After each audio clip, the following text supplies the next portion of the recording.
If you're neurodivergent, you know how daunting of a task it is to set goals for the year. Setting the goals isn't so hard as it is to complete them. To complete any of them, really. I'm gonna break down how we're gonna set, do, and actually stick to our goals so we can complete them this year. Come on! Here's today's menu for the video, so skip to the part that's relevant for you and let's get into it.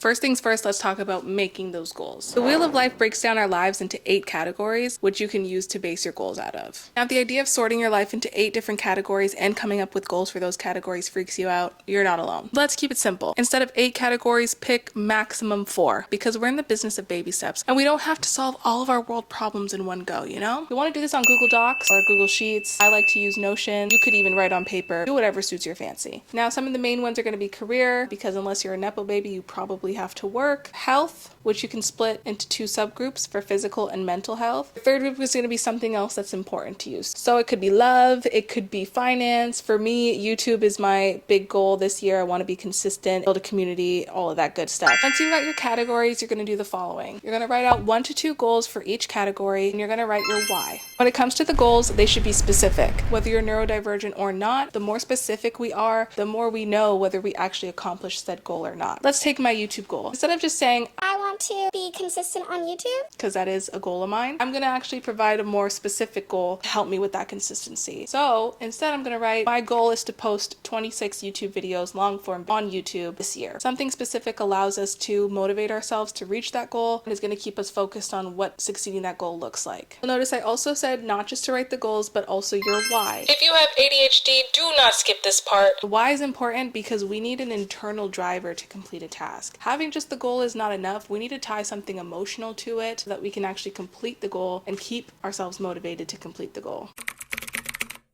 Okay, this is the piece of the puzzle that's going to see the evolution into the new you. I'm so excited.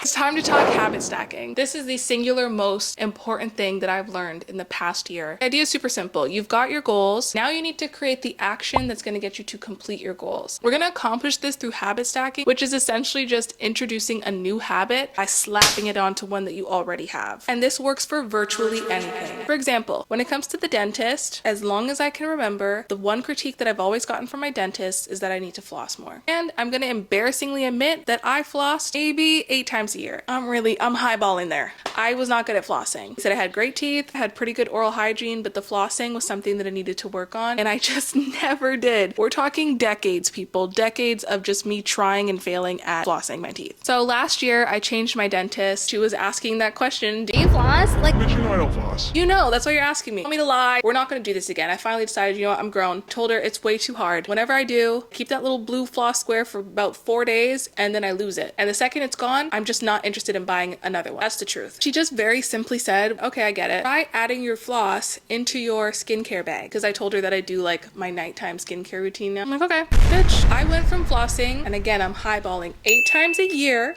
to flossing on average 5 days a week. Let's just do the math really quickly. An average of 5 days a week is 260 days a year. Is a 3,150% increase. Yeah. Habit stacking actually works. Now here's your formula for habit stacking. After or before X, I will X. And you're going to introduce your new habit that you're going to stack onto that habit. That's all it is. For example, before I go to bed at night, I will journal for 2 minutes. You'll start to get yourself set up, a little alarm to journal that first week and practice the habit. And before you know it, that will be your nightly routine. Couldn't be easier. It's actually insane. And it will make you maybe 3,000% more productive than you were before. If you're not new to habit stacking, comment below what you've used habit stacking to accomplish. What was your I now floss 3,000% more than I used to moment? Quick water break. If you're neurodivergent, this is where you struggled the most. It's time to stick to our goals. No! Just kidding. Guys, say hi to Joe. I love her. This is the hardest part. We tend to lose motivation because we know, well, I've got the whole year to do this, so why start now? Or we go hard on ourselves and say, well, I haven't started now, so I guess I quit and I'm never gonna do it and I'm just gonna move on to the next thing, and then we never move on to the next thing, and then we're stagnant, and then we're having anxiety, and now we're exhausted and we've done nothing, right? We've been there. We're tired of it. I heard a creator share this tip on TikTok, so I'm gonna share it with you. The first key of this step is chunking it off. We're dividing until the number is simplified enough for us to digest. So once you've completed step 1 of identifying your goals and creating specific goals, you're going to chunk them into quarters or even into months. For example, if my goal is to post 25 YouTube videos this year, I'm going to split that into quarters. There are 4 quarters in a year. I have to post on average 6 videos a quarter. I'm going to break that down even further. 6 videos a quarter is 2 YouTube videos per month. That's something that I can digest. Matter of fact, I'm going to record them today and then I'm going to edit them and I'm going to get them posted. I don't have this large number that I'm not going to be able to plan for. I have a small number, 2 YouTube videos that I can actively plan for because I need to do it this month.